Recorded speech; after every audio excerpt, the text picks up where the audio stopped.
Our This Week in XR podcast is sponsored by our friends at Zappar, the world's leading augmented reality platform and creative studio, with over 11 years of experience working with the world's biggest brands through Zappar Creative Studio. Zappar also has an award-winning web AR platform, ZapWorks, that lets you create your own mobile AR magic. Finally, check out their Zap Box, the most affordable mixed reality headset on the planet. Start creating AR over at zap.works or talk to them about your next AR project at zappar.com. Good morning, everybody. I'm Charlie Fink. I'm here with Ted Schilowitz. It's October 21st, 2022. Good morning, Ted. Morning, Charlie. I am finally back in my home studio per se for a little while. I can see all your props in the background. The world has come back, and now I'm being asked to travel around again and start to give presentations and stuff, as you are. So here we are. Here we go. We've got a great guest today, Caspar Thykier. He's the co-founder and CEO of Zappar, our sponsor. And so we'll learn a little bit more about them in our guest segment, but let's start with the news. So, one thing I'm excited about, I just thought I would mention this. There's so many negative stories about Meta. It is becoming a cottage industry on its own. And I can't keep elevating them, yet I feel an obligation to talk about them because it's part of the news now. The news is part of the news. So I started a news section. I'm just putting it all at the bottom. This week in Schadenfreude. Yeah, I like it. It's very appropriate and well thought. On this weekend on Twitter, I grabbed that old meme. Leave Meta alone. The old Britney Spears one from like 2012. So anyway, there was a big announcement this week. At TechCrunch, Stability AI raised $101 million seed round. Yep. And this was not from nobody. It was from Lightspeed, which is a huge VC. Yeah. And the number is interesting. 101 million, not 100 million, not 150 million, 101 million, which is sort of telling on there is a story here, right? They are making a point. And for those of our listeners and watchers that don't know what this is this is a new, it's also kind of a fad, wouldn't you say, like that's built on AI, of taking text-based input and turning it into artwork. You've done it, I've done it. It's fascinating, it's interesting. I can't tell. You're right. It could be hot or not, where it's very, very hot for a while, but then people don't really have anything to do with it. Yeah. I don't know, man. The craziest analogy I've ever The world made. we live in is bonkers these days. Anyway, good luck. Apparently, most of it is going to go to their hosting bill. I don't know if you picked this up. Yeah, I did pick that up. So you type it in as text, and then the algorithm goes to work at the speed of light, but across a bank of computers that fills a room. Right. And, it's this fascinating study. I have some friends that are in the quantum computing business, and or what we call the road to quantum computing. We should have them on the show sometime because, is a fascinating thing to study with all of these applications. Who is winning? It is absolutely the company store model, right? It's Amazon, AWS, it's Google with their Google Cloud, and it's Microsoft with Azure. The cloud business as our digital lives expand, the cloud business turns out to be the most prescient thing. Back in the old days of Rackspace and smaller hosting services, they didn't have AWS's scale, but same idea. As more companies come online, the future. They saw where it was going. Yeah. So have you ever heard, changing the subject, have you ever heard of TWIXR? Yeah, a little bit. It's one of those companies. It's a little like our friends at Nreal, and it's one of those Qualcomm chip-based powered devices using these birdbath optics. But they have a kind of an interesting take on it, right? Because they've got this second little, screen. Neckband. Everybody is doing a second screen. Yeah. Right. So it's not AR like projecting images or 3D objects on planes like your desk. It's more like IMAX on your face. It's just a remote monitor basically that you wear. For games or whatever. And given the amount of time that people spend consuming video on their phones, You know, the mobile phone is sort of made for streaming content. Yeah, yeah. So, you know, this could be a thing. You know, also Here's mobile one. gaming, but a lot of mobile gaming is casual games, which it Right. wouldn't be as good for. Well, and here's one thing that I've noticed. See if you've noticed this as well. Now that I've started flying quite a bit more again, most of the streaming services now, you know, when they want you to download your content to an iPad, right, or some sort of tablet. You're not really. It's not really a laptop anymore. They're very focused on the mobile, either Android or iOS. And what I've noticed on airplanes is, you know, they're kind of getting rid of the screens in the seats because of the cost. Everybody's got a screen in their hand.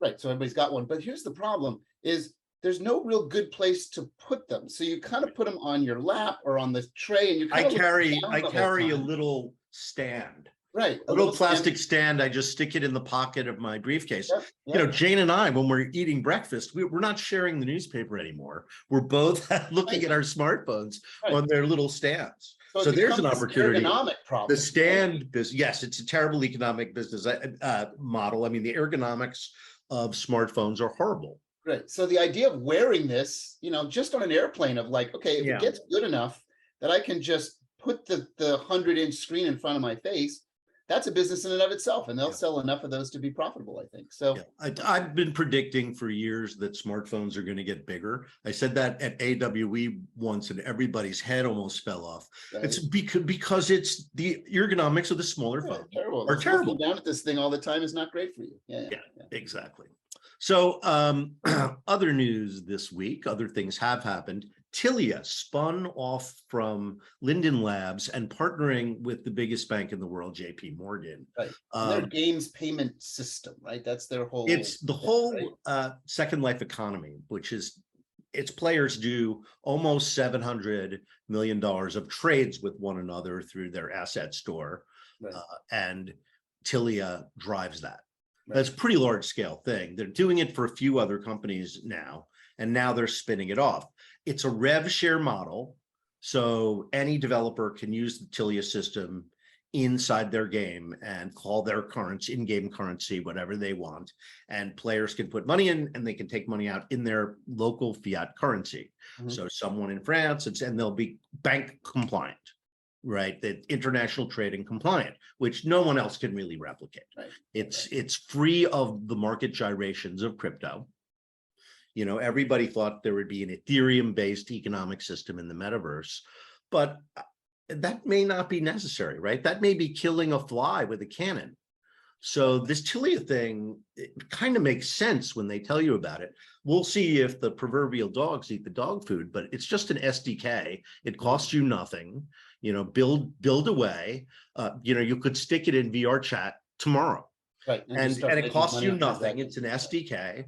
Right. And they just split the money with you. I don't know whether it's 50-50 or 70-30. I have no idea. But the idea that they're splitting the money sort of makes it a no risk proposition for the developer. Yeah. No upfront cost. It's basically a rev split. And you know, so they generated from that $680 million in trades, almost $100 million in profit. Right. So there's another company store model right there. Is who's making money? All the things that people need to do this stuff, right? So there you go. Yeah, absolutely.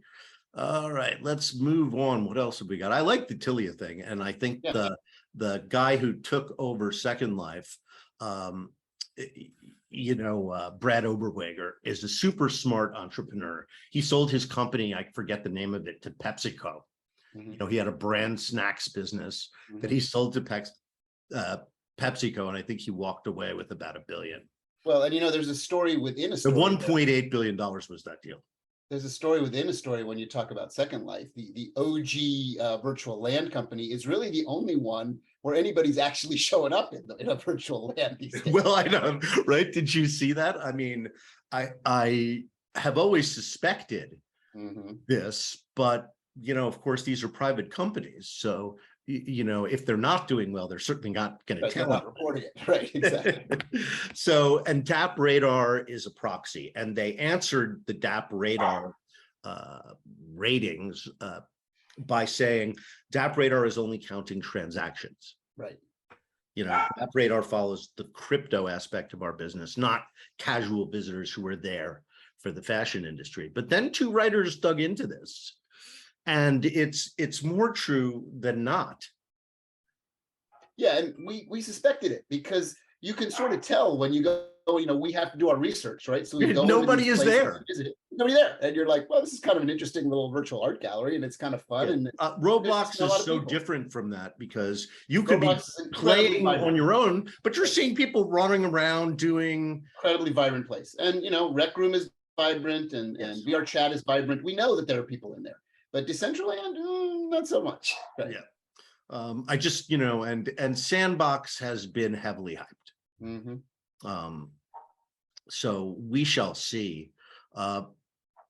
Pico 4 is out on the floor of AWE Lisbon, and we got a good look at it through Scott Stein and our friend Tony Scared Ghost Vitillo. And it sounds like a pretty great device, especially the enterprise version. Yeah, and Tony's pretty authentic with his reviews. He'll tell you when it's good, he'll tell you when it's not, and he's pretty genuine. So if he's given us good notes, it's probably good. And we suspected it was, at that kind of beyond the. Right. Well, it's another company that's getting the benefit of going second. Yes, exactly. So, Meta has sort of softened the beach, and here they come with Meta having done the most hard work. Yeah, it's a good metaphor. So we shall see. But I have the Pico 3, and the problem is that the App Store is meh. The ecosystem's not there, right? And right. And Metcalfe's law. Right. No one is there. It's not a presence machine. Right. So that is House of Terror. Given a plug for Rec Room. In Rec Room, right? So I can speak of Rec Room. Yeah, it's Halloween time, Charlie. I'm sure there's Halloween stuff all over VR Chat as well. Yeah. They're just not as good at promoting this stuff as the Rec Room machine. So take a hint there, VR Chat, because it's a great way to keep themselves in the news. This sounds like a genuinely creative project that used their own artists. I don't know how they found the Haunt Society. I haven't thought of these guys since like 2008. Yeah. Remember those kind of sites on a really Internet cool idea, 1.0. Right? Yeah. So cool idea. Oh, okay, here's one. Valkyrie armbands. These are the things that are going to simulate muscle resistance for VR fitness.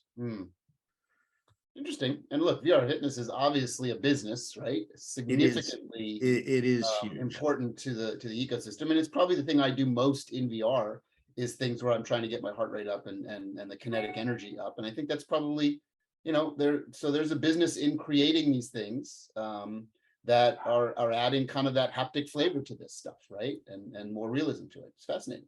So I see Caspar has entered the waiting room, so let's let him in. Good. It's a good week this week. A lot of there's a lot of news this week. Yeah. I particularly like the Tilia story. I think there's something going on there. Mm-hmm. Yeah. It's a good game currency. Caspar. Hi, Caspar. Hey. Welcome. Great to see you. How you doing? We're doing good. It's almost dinner time there. Oh, so close. I mean, well, it is. Yeah. I have to say, I mean, not that I'm an alcoholic, but I just that beer moment Friday. is coming fast. I'm not going to lie. Excellent. So the first thing I want to ask you is, were you at AWE Europe? I'm not. We have got some folks there, and I feel a bit bad about not being there. But I think, because we've been, we go to AWE in Santa Clara, and that sort of is almost our annual pilgrimage. It has been for so long. That and isn't it a funny thing that you go to the one that's furthest away as opposed to the one that's on your doorstep? But it almost felt like, oh my goodness, that one's come around quick again. So some of the team are there, and fascinating to see how it goes. It sort of, I believe, first time in Portugal and Lisbon, which is a beautiful city. I've only got the socials, and my our actually associate producer was there, and she liked it so much. She said, "Why aren't you here?" Like, well, it's in Lisbon, and I only go to Santa Clara. Yeah. Well, that's the thing. That's the thing. Well, the one year I went there was for a book thing, and at the time, I was working with another company. God, what is their name? But they bought a ticket for me because flying from LA to Lisbon business class is like $8,000 right there, and that would be a deal. Yeah. So So Caspar, Anyway, thanks it's for great. It's great to see you. Yeah, it's been a while. and thanks for supporting the show. You know, I mean, it's a big Oh, deal I'd love that to. you take a flyer on us and want us to, you know, do our little gab fest every week. So, Well, you're very kind to say that, but I mean, it is genuinely a pleasure. And you know, it is trying to stand up more voices in and around XR and AR who, you know, just trying to get people to understand what it is and what it isn't, you know, because that's the big thing, isn't it? God, there's just so much. It's become. It's still more small difficult. enough that it feels like a community. Right. That's right. Yeah. But Well, that definitely does I think AWE, is- right? as we've been predicting, I think that's starting to change, and Yeah. you know, especially with the metaverse side of it. I think interesting, you know, that VR has kind of been shoved off to the side in favor of a metaverse that is driven by browsers and is all encompassing. And when I say all encompassing, it's standalone apps for training, metaverse. Yes. Yeah. Right. AR, you know, snap filters, metaverse. Yes. Yeah. So, I mean, who am I to disagree? But it's sort of metaverse everything these days. Yeah. I Caspar, agree with that. has your belief structure in AR, MR wavered at all through your journey? I mean, you've been around doing this for quite some time and watched various gyrations in the business, in the industry, you know, various applications, companies come and go, use cases come and go, but you're still there, still doing it. And I'm just curious, you know, how do you keep it all together for so long? It's like a fascination to me. Oh, you're very sweet. Well, I think we have definitely always been of the opinion that it is a marathon rather than a sprint. Mhm. And I think the thing that hasn't changed, and I think always gives me hope, is that from back in 2010, 11, when you just showed anyone AR, that sense of wonder and sort of magic is still there today. Do you know what I mean? No one, it's not a thing you necessarily go tired of. And I don't think that's because it is just a magic trick, or it is just something that is attention grabbing. But there is something that is very compelling about spatial computing that I think is hard not to recognize as just, you know, a fact. But it does take a while then for people to know what to do with that. You know, so that's sort of, you know, with great power comes responsibility. It just hasn't been used very responsibly yet. Well, I think, it's as you say, it's got a novelty value, but I think something happened during the pandemic where restaurants got rid of menus and they replaced them with QR codes. And people, you know, they've been around for 10 years and no one has really paid attention to them and what they represent. But now we are entering a phase where it's QR codes on everything. And so that to me is the thing that mobile AR has been waiting for, because these are experiences are most compelling when they're location based. Yeah. Well, I think it's also true that, you know, I mean, there are very few net positives out of the COVID era, but my goodness, it was, you know, as you say, reinvented QR to a large extent, certainly in the West, and suddenly, because Web AR had just sort of begun to come in as well, that I think suddenly the whole area of product visualization and indeed, you know, m-commerce and, you know, how AR could be used in that kind of in that context, just suddenly, I think it just began to fit for a lot of people to go, well, I get it now, you know. And you couldn't have a bigger and more powerful advocate than the CEO of the largest company on the planet. Yes, AR fan number one. Yes, it's very directed, very focused narrative of AR will be the thing that you will wonder one day how the hell you ever lived without it. Without it, I think the three of us kind of agree with that thesis in its infancy, right? Yeah. And he has this strong realization that the tools that they build and where they're going with all these things, it is the evolution of the compute dynamic, right? In many ways, we see it in all kinds of forms. So, you know, it'll be interesting to see how this marathon turns out for you. But well, you're right. I tell you that the bit that struck home to me is, you know, been married for a number of years, very happily. But certainly over that period, I think my wife's already gone, I really still don't understand what you do. And I can't explain it to any of my friends. That's all right. My wife says the same thing.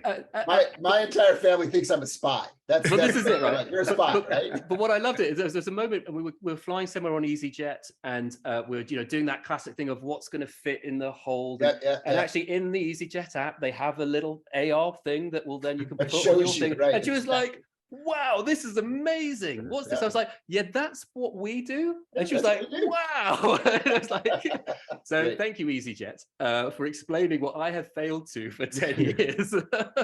You know, The, but the I think other those are thing that things. works really well is Google Maps, especially the walking directions, because they've got these giant arrows pulsating. Yep. I mean, it's just terrific. And This is it. it's something that I use from a practical standpoint. It's not a novelty. It's like, I really can't find Dreamscape in this mall. Well, no, this is it. And I think that's that thing. And, you know, I guess at Snap, we've got that lovely thing about, you know, how's it transitioning from toy to tool? That is, the tool end is the more exciting, for sure. Yeah, that utility, that the bit that suddenly goes, you know, I don't need to be an AR all the time, but actually there are a number of things where this is super helpful. I mean, I have to say, I use the measurement app on Apple loads, you know, that sort of, oh God, I don't, you know, how often can you remember to bring a ruler with you? You know, so what we're really talking about here is the democratization of this technology. And you've got, you know, Zappar.com, which is a web-based tool that allows anyone to create AR. So how is that going? Is it growing because of all this? It is growing. I mean, I tell you what it is, though, honestly, is I don't think that anyone, it's not hard to get people excited about AR. But I think once they are faced with a blank canvas of now make something yourself, there is a sort of kind of, there's so many possibilities. Where do I start?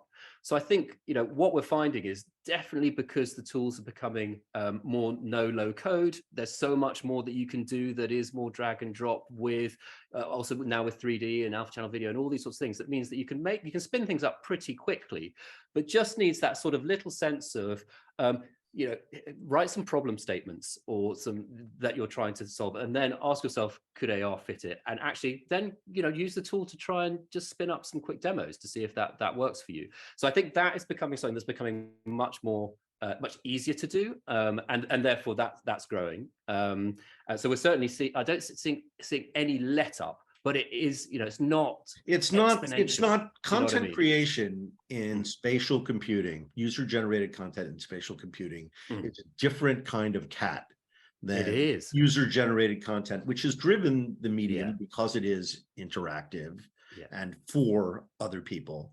You know, that's driven, you know, UGC. I mean, look at, you know, TikTok, right? It's a UGC machine, but making those videos, however slickly done, is very different than building a world or taking something from the 3D world and bringing it into our world. And what I say to other faculty members about my students is that they either come or don't come with the one thing we can't teach them, which is how to have ideas and how to tell which ideas are good and which ideas are bad. And then all of it is just problem solving with technology.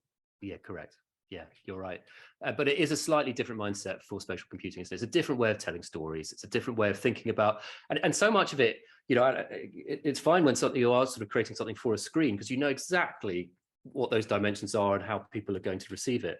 AR, you just don't know where someone's going to be in relation to the thing that they're pointing at, what's happening around, what device they're on. There's so many things that can go wrong that you need to consider. And I think that can sometimes, you know, just means it just needs a little bit more thought. But it suggests that the great option that people have is just to go to Zappar as an agency that specializes in XR experiences and let you have the ideas.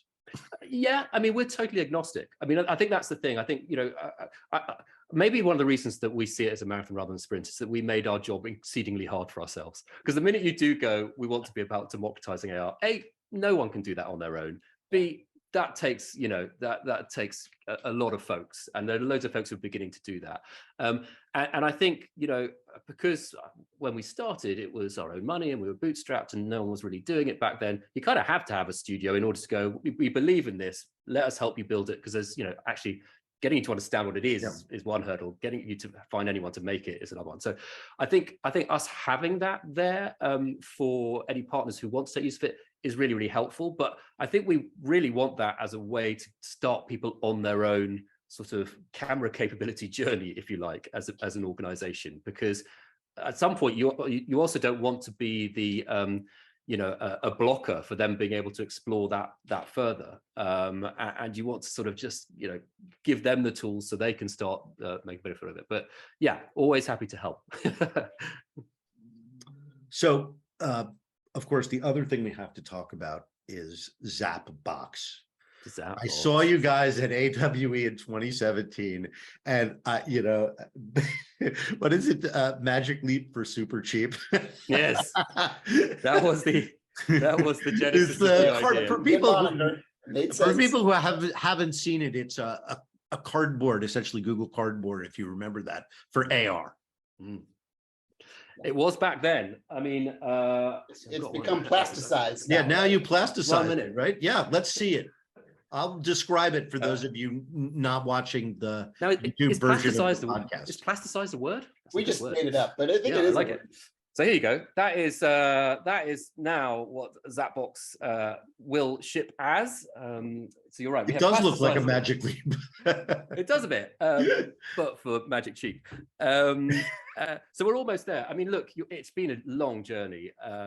Again, we're not hardware specialists, so we've had to learn a lot as a small team to get here. And I guess the cardboard version was a great validation of, can we actually stand this up using literally cardboard and computer vision to make something that can give I'd say a delightful mixed reality experience. We're not trying or pretending to be that it's going to be, Quest Pro standards, or that it's going to do all these other things.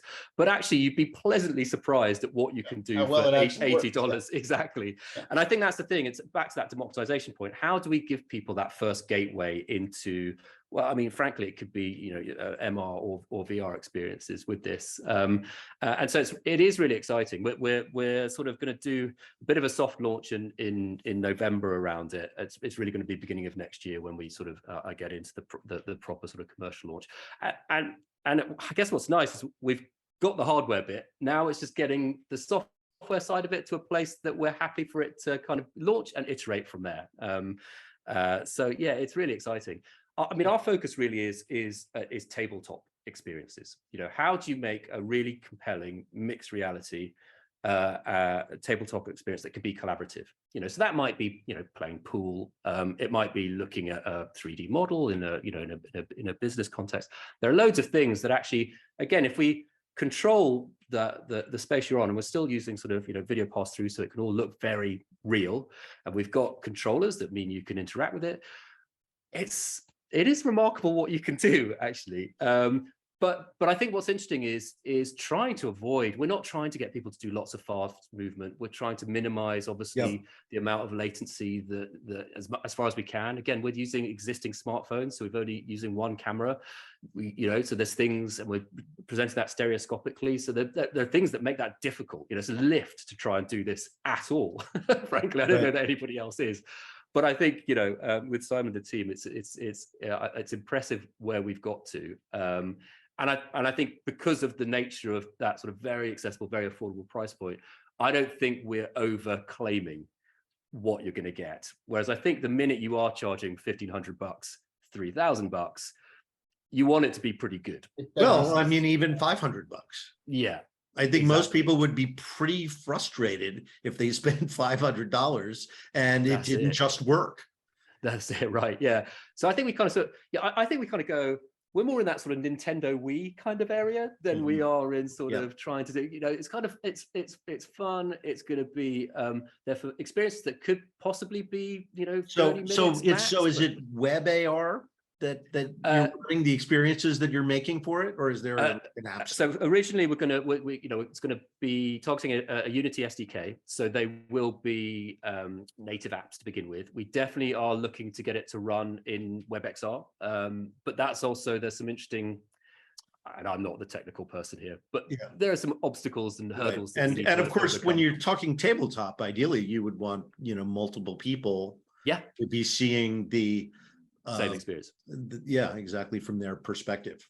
Yes, and we can do that. So that's great. So then you really can build a tabletop game. Oh yeah, totally. And like I said, we're sort of in the background working on a version of just playing pool. I can't tell you how satisfying it is. It's because actually, you know, Well, in a standing up way, pool game, it's a rare opportunity for you to make something for yourselves. yeah, it is fun. It's really well, and the idea of getting that, you know, really, I guess in the first instance, this is sort of for creators.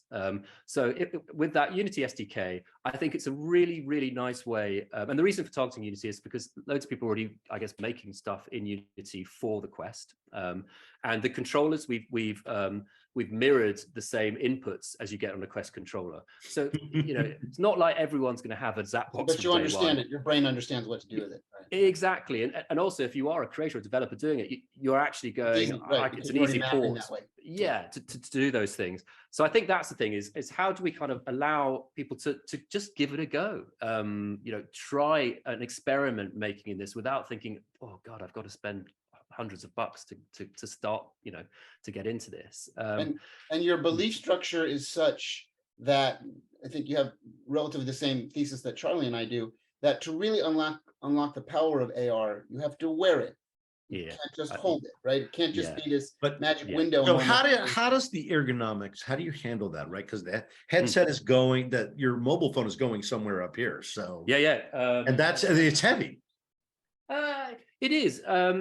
I should have had one all set up for you, really. You're right. I mean, I guess we've followed the principles that of others that are out there, in that it's a head strap that you know, the weight is distributed on your forehead, and we've just taken almost like a ratchet off a welding helmet to be able to sort of make it fix it. So you're right. Then the phone is placed in a tray.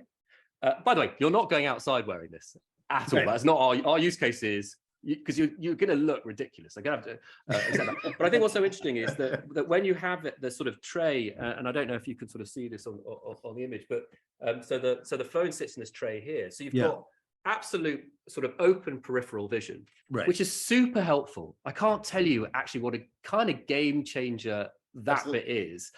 And actually, we've done some clever things with the lenses just to cut the tops and bottoms so that when you do look through the phone, you're not aware of the edges of your device. So you do see a really good sort of field of view of mixed reality and the sort of video pass through, but then you can see, you know, the real world around you. So you have no sense of panic of where am I, what am I going to run into?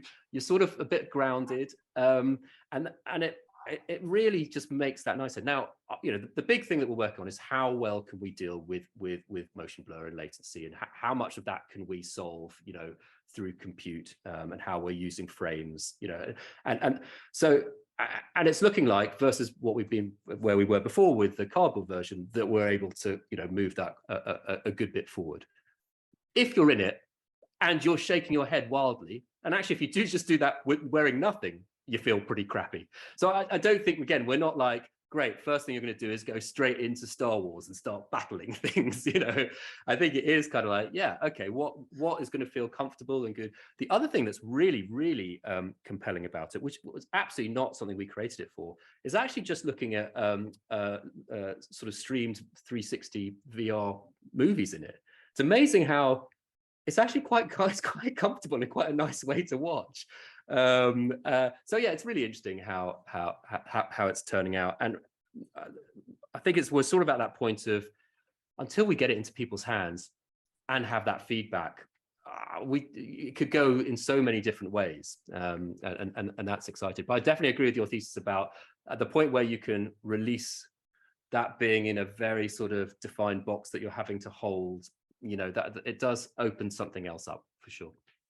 Well, we will definitely be talking up the Zapbox when it becomes. I have to get it. Oh, I can't wait to send it to you. Really can't. Yeah, really exciting. It's such a great story. I mean, you have had to learn so much. Now you're going to have to, you know, and you have to learn about product marketing and internet marketing, and you know, it's a completely, you know, that is a completely different can of whoop ass. Oh, it really is. And I'd have to say, you know, sort of shout out to Rich Hess, who's been helping us, you know, alongside Simon and the team, actually over the last year, understand the whole idea of supply chain and operations and end-to-end fulfillment. Yeah, because suddenly you're in a business where you actually have boxes of stuff that have to be stored and packaged and shipped by somebody like every day. Totally. And FCA approved, FCC tested, you know, CE tested, you know, there's so much stuff that you really, you know, Hardware new is appreciation really, really to hard. when you Any look at kind it. of hardware, as you know, I come from the hardware background. Oh, indeed. It's really hard. Yes. I just Very find I have a newfound respect for all these, because I'm like, wow, well done. That took ages for you to get, you Yeah. know. It's nice to have somebody around you who has done this before. Oh yeah, no, yes. It's definitely where you could hear the war stories from people who've been through it. So I'm sure, Ted, you got many of those. Casper, it's been great, Yeah. great having you on the show. Really excited pleasure. about all the things you're doing. And again, gratitude for your support of our basically nonprofit effort to, bring the gospel to other people who are believers or want to know why the heck we are. Yeah. Oh, well, it's my pleasure. Always good to talk to you. All right. Have a great weekend, everybody. Yeah.